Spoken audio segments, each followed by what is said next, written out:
Taking Yuri's advice, I decided to use small plastic bathroom cups rather than full-size glasses. Put them on a plate to catch any paint that drips, then bring it back to my room. Yuri? Yes? I come in to see Yuri quickly unrolling her sleeve, pulling it back over her arm. Don't tell me you were cutting yourself. Please don't. Nothing. Your face is a little red. Is it too hot in here or anything? No, not at all. There's nothing wrong, so let's mix the paint. Yuri hurriedly dismisses me and takes it upon herself to unwrap the tablets, dropping them into the cups. So, I thought we would do something simple that would look very nice. I'd like to paint a gradient across the banner, starting with the colors for sunrise and daytime and sunset and nighttime.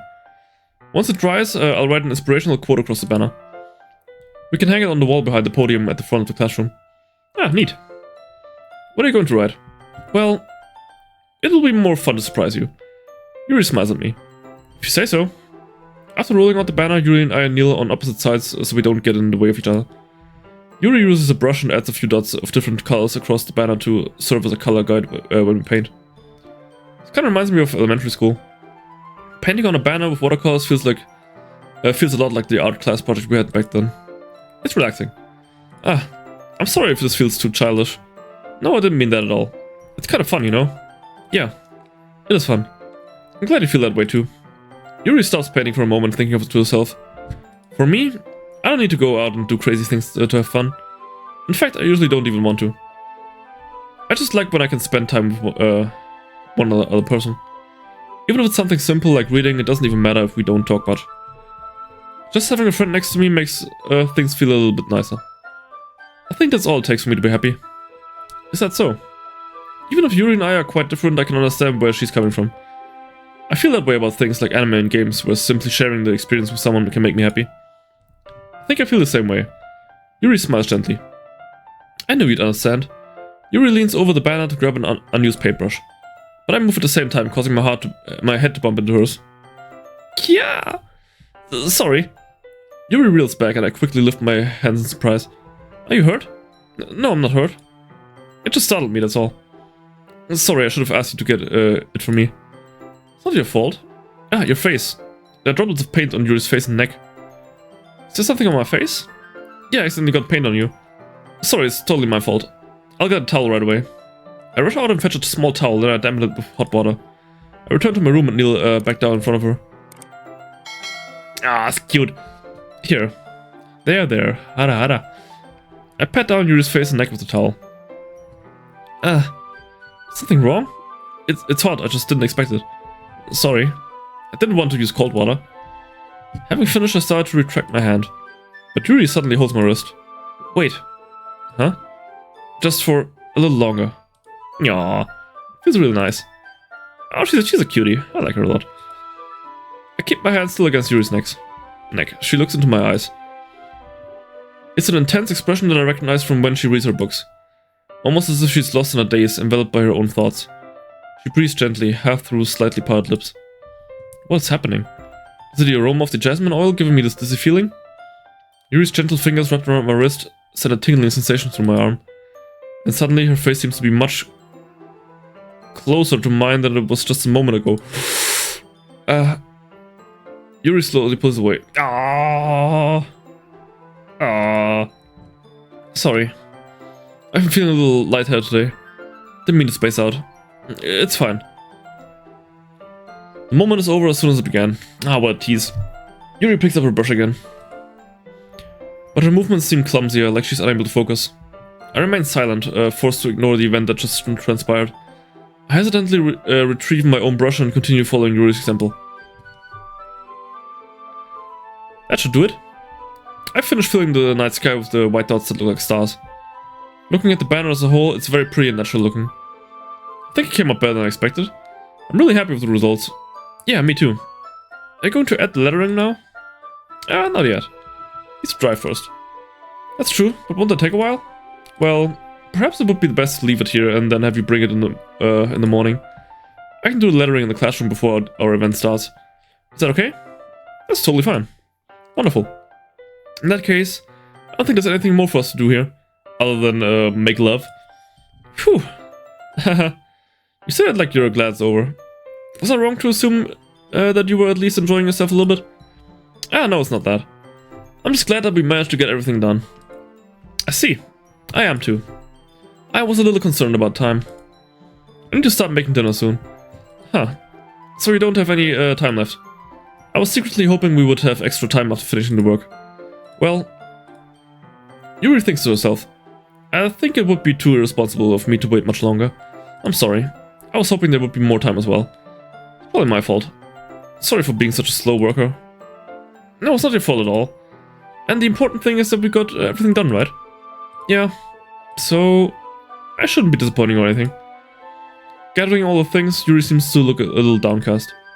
I understand why. It sounds like she rarely gets the opportunity to spend time with friends in a relaxed environment. But it doesn't mean it's the last time it can happen.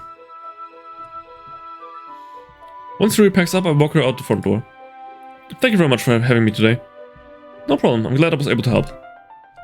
Just let me know if there's anything else you need me to bring tomorrow. I will. Well then. Yuri fidgets. I guess I'll see you tomorrow. Can I at least give her a hug? Wait. I kind of say that without thinking. About today. It's fine that we didn't have as much time as we wanted. Because we can do this again. Whenever you want, you can come over and we can go out somewhere. Like a date? Yeah, I forgot you don't like going out too much. As I stumble over my words, Yuri simply smiles bashfully. Anyway, you know what I'm trying to say, so... You're very thoughtful, Despair. Yuri takes a step closer to me, then briefly squeezes my hand. I kind of like that about you. Well, how am I supposed to respond to that? But I don't even get a chance to, as Yuri suddenly pulls back. Sayori? Huh? Oh, she saw the whole thing? Oh, that's a bummer. Hi, Despair. Sayori. Just now we weren't... It's okay, Despair. I just stopped by to say hi. Well, it's nice to see you. I'm sorry, but I'm already on my way to leave. Oh, really? That's too bad. I'm sorry.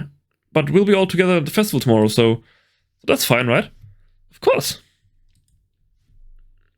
Sayori beams. Yeah, like inside she's dying. Like super dying.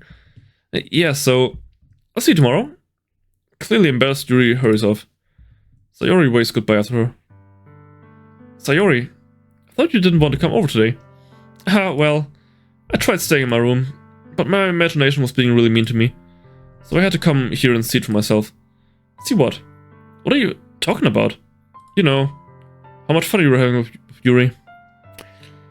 But you weren't like peeking through a window or something, right? And how close you got to her. It makes me really happy. Oh, does it really though? I don't think those are tears of joy. That you've made such good friends. It's all that matters to me. Tears start to fall down Sayori's face. It's all that matters to me. Why am I feeling this way, Despair? I'm supposed to be happy for you. Why does it feel like my heart is splitting in half? It hurts so much. Everything hurts so much. It would be so much better if I could just disappear. Sayori, don't say that. It's true, Despair. If I wasn't here, then you wouldn't have to waste your sympathy on me. You wouldn't have to put up with me being selfish. Monika was right. I should just... Hold on, what did Monika say?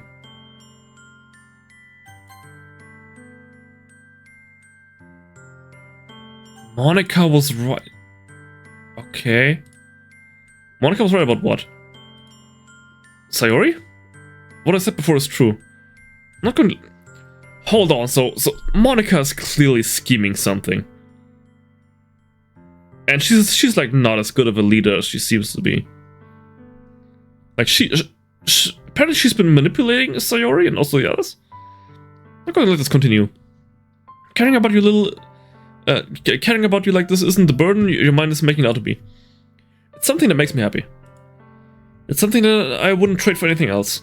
So even if it takes an entire lifetime, I'm going to be by your side until you don't feel any more pain. But Sayori looks away.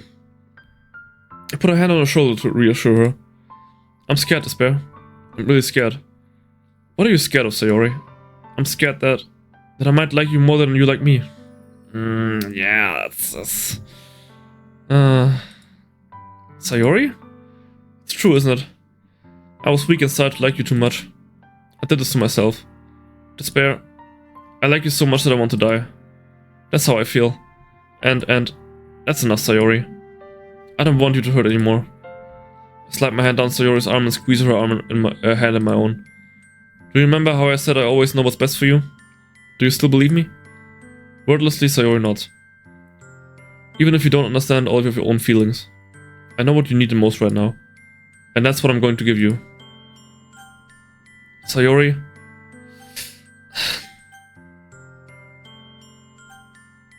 Oh, this is a bad question, because like if I say I love you right now, that just kind of feels like a cop-out that I'm just saying that to make her feel better. But saying you'll always be my dearest friend, that's like... Oh fuck, I don't know! I actually don't know! Oh, such a hard choice. If I say you'll always be my dearest friend, because I don't know, like, is she really in love with me, or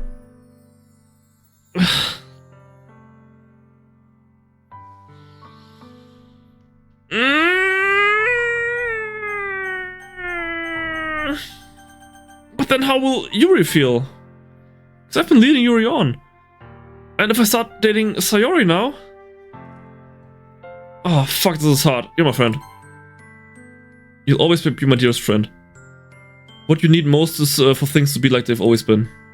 Monica told me the truth. She told me how much happier you seemed after I joined the club.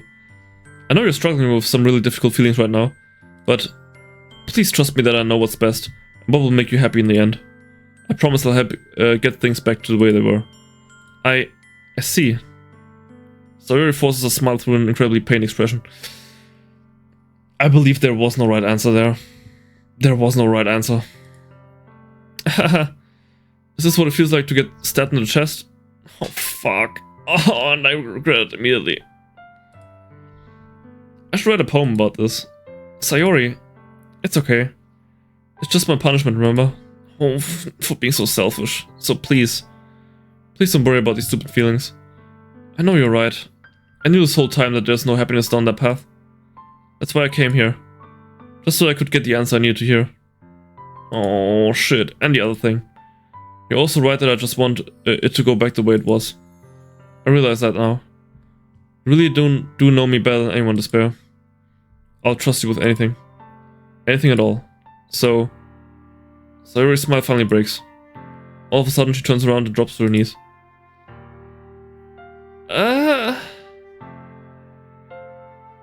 I'm not gonna scream right now, my neighbors will kill me. Clutching her head with both hands, she screams out loudly as she can. I'm so shocked that I don't know how to react. Sayori looks over her shoulder and flashes me one more weak smile before turning around and running off. Sayori! I'm left helplessly and standing in front of my house. Why am I feeling so horrible about this? There's nothing more that I could have done. The most I can do is support Sayori through her feelings and help her on the path that's right. But I'm having as much trouble understanding Sayori's feeling as she is. Even though I can comfort her, I keep wondering if I should be doing something more or something different. I know these thoughts will continue to plague me until things are back to the way they were. I'm going to give it everything I've got. Sayori will always be my dearest friend. And I'll do whatever it takes to put a smile on her face every day.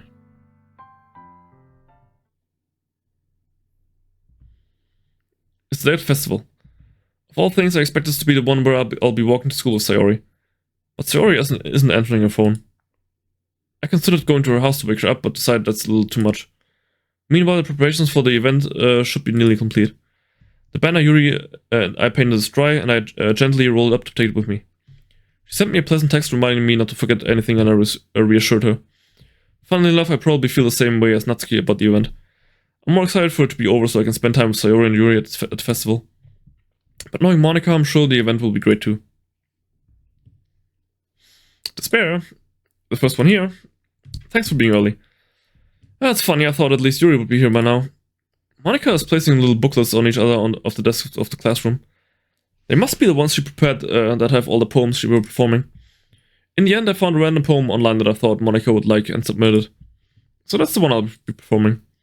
I'm surprised you didn't bring Sayori with you. I just hope she didn't do anything. Anything stupid. Yeah, she overslept again, that dummy. You think that on this day it's important she tried a little harder. I say that, but I suddenly remember what Sayori told me yesterday, and I suddenly feel awful, knowing it's not nearly that simple for her. I only said it because it's the way I'm used to thinking, but maybe I should have gone to wake her up after all. Haha. You should take a little responsibility for her despair. I mean, especially after your exchange with her yesterday. How do you know about that? How do you know about that? You kind of left her hanging this morning, you know? Exchange? Like, honestly, how the fuck do you know about that? Monica, you know about that? Of course I do. I'm the club president after all. Stop fucking lying. Were you spying on us or something? Or... Because you seem to know a lot of shit. You seem to know a lot of shit. Private shit as well. And that one poem? The woman who knows everything? Could you be like some kind of omniscient being? I don't fucking know. But I stammer, embarrassed. Did Sayori really tell her about that quickly? About how I basically turned down her confession? That makes me really seem like the bad guy here. But I'm the one who knows what's best for her, right? Jeez. You don't know the full story at all, so... don't worry. I probably know a lot more than you think. You were sus from the very beginning, just because your fucking name is Monica. Huh? Monica's being as friendly as usual, but for some reason I felt a chill down my spine after hearing that. Yeah, no shit. Hey, do you want to check out the pamphlets? These came out really nice. Yeah, sure. Grab one of the pamphlets laid out on our desk. Oh yeah, they really did.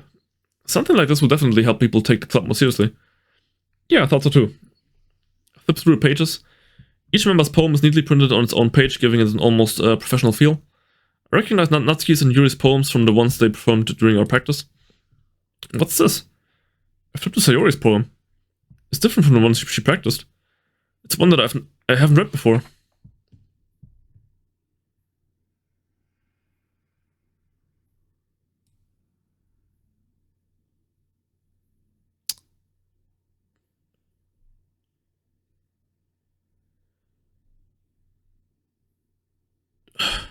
Do you get that feeling of intense dread?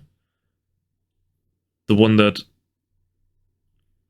makes all the hairs on your neck stand up? The one that gives you goosebumps all over? Yeah. Out of my head before I do what I know is best for you. Before I listen to everything she said to me. Before I show you how much I love you. Before I finish writing this poem. But the poem is never actually finished, it just stops moving. What is this? Reading the poem, I get a pit in my stomach. Despair? What's wrong? Nothing. This poem feels completely different from everything else Sayori's written. But more than that, I changed my mind. I'm gonna go get Sayori, so... Oh fuck, don't tell me she's gonna be dead. Well, alright. Try not to take too long, okay? I quickly leave the classroom. Don't strain yourself. Monica calls out after me. I quicken my pace. What was I thinking? I should have tried a little bit harder for Sayori. It's not a big deal to at least wait for her or to help her wake up. Even the simple gesture of walking her to school makes her really happy. Besides, I told her yesterday that things will be the same as they always have been. That's all she needs and what I want to give her. I reach Sayori's house and knock on the door. I don't expect an answer since she's not picking up her phone either. Like yesterday, I opened the door and let myself in. Sayori? She really is a heavy sleeper. I swallow. I can't believe I end up doing this after all. Waking her up in her own house. Oh, she's gonna be dead, isn't she? Isn't that more like something a boyfriend would do? In any case, it just feels right. Outside Sayori's room, I knocked on the door. Sayori? Wake up, dummy. There's no response. Oh, her heart's fucking pounding. I really didn't want to have to enter her room like this. Isn't it kind of a breach of privacy? But she really leaves me no choice. I gently open the door. Holy shit! Ooh! Holy shit, I got goosebumps all over. Oh fuck.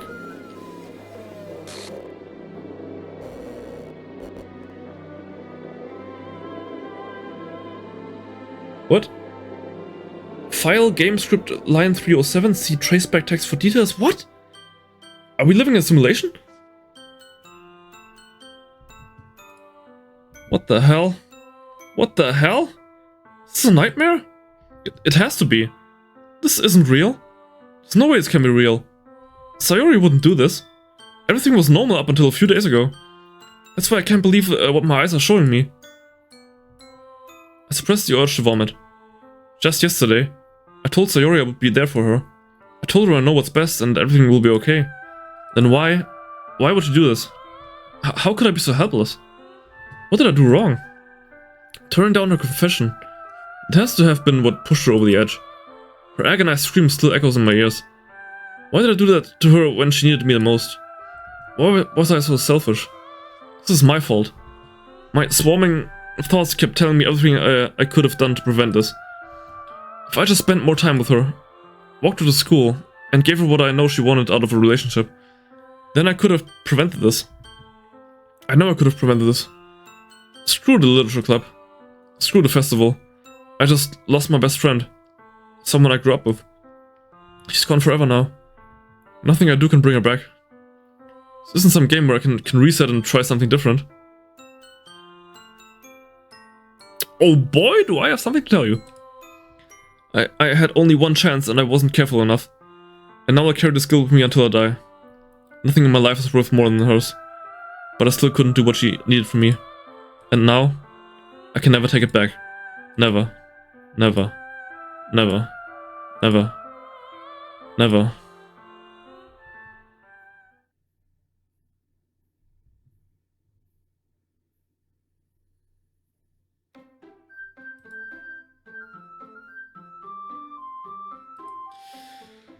Oh wow.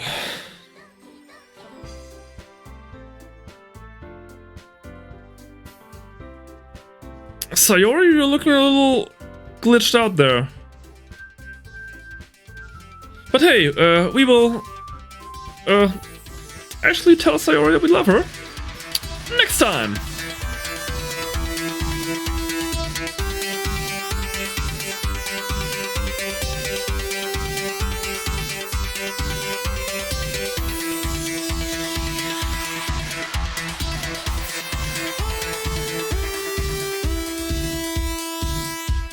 Ultimate Despair Live.